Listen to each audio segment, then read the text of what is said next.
Hello, quality control managers. Welcome. My name's Renee. And my name's Greg. And we want to welcome you to the Quality Control Collective. And today we are wanting to have a little conversation about variances. Variances. Oh my gosh. It's a quick conversation about a big topic. It is. And we're just going to hit on a couple things today. So a lot of times when you have a project, the designers may have spec something that either no longer exists, isn't feasible, construction ability issues, can't find it readily available on the market, they're smoking crack. or you want to do a betterment. Or you have something that you want that's a betterment. Absolutely. Yeah. And it doesn't matter whether a variance gives them something more or the same or less. It's still treated exactly the same. So when you get those submittals, QCs on variances, please make sure that they're properly marked. On your cover sheet, they need to be clearly flagged, this is a variance, and then a short paragraph of why it's a variance. You mean I don't want them to figure it out? We have a lot of subcontractors who want to catch me if you can. And they think that if they slide that little submittal in and they don't mark it and everybody approves it, they're covered. And that's not right with contract law. That's not how it works. With contractually, it doesn't even matter who signs off on it. It may be the head of the head of the head of everything that signs off. It doesn't matter. If it's not meeting drawings and specifications and hasn't been approved formally as a variance, then you'll have to go back and you'll have to rip it out. And no matter what, even if it's given them something more. And we've seen that over and over again. Yeah. We've had that happen on our own projects, and we've definitely had that happen on general contractors' projects that we've placed QCs or we've QC'd for. So it's no fun. Definitely mark those variances clear. Yeah. And train your subs to understand that trying to slide it through is not the way to go.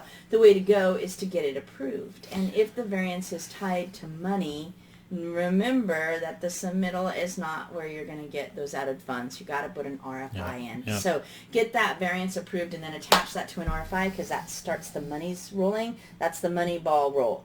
And then through the RFI process, if it is additional funds, you can justify that and then make sure that that money is getting applied back to your project. So more to Renee's point about the subcontractor has to tell you why. So if you get a submittal and it doesn't match, obviously you need to go back to the subcontractor to have them tell you why.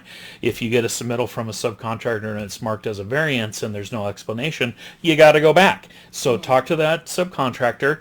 Have them give you a written explanation of why it's a variance. That way you can put that in the RFI or through the RMS system for the Corps of Engineers.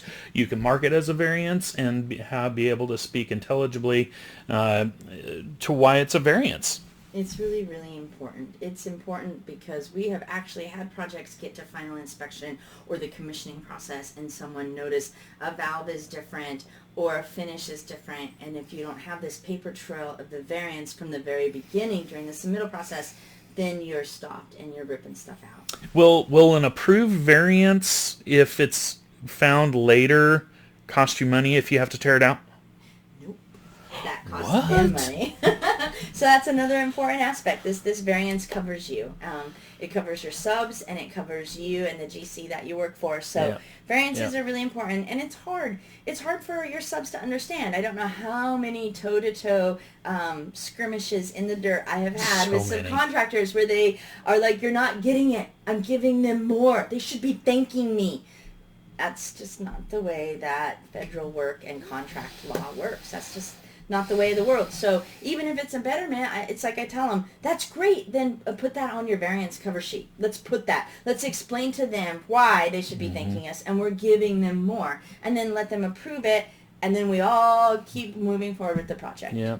It could be something as simple as a finish or a different ceiling tile or a doorknob or door hardware, or it could be something as big as a variance of mechanical equipment or electrical gear.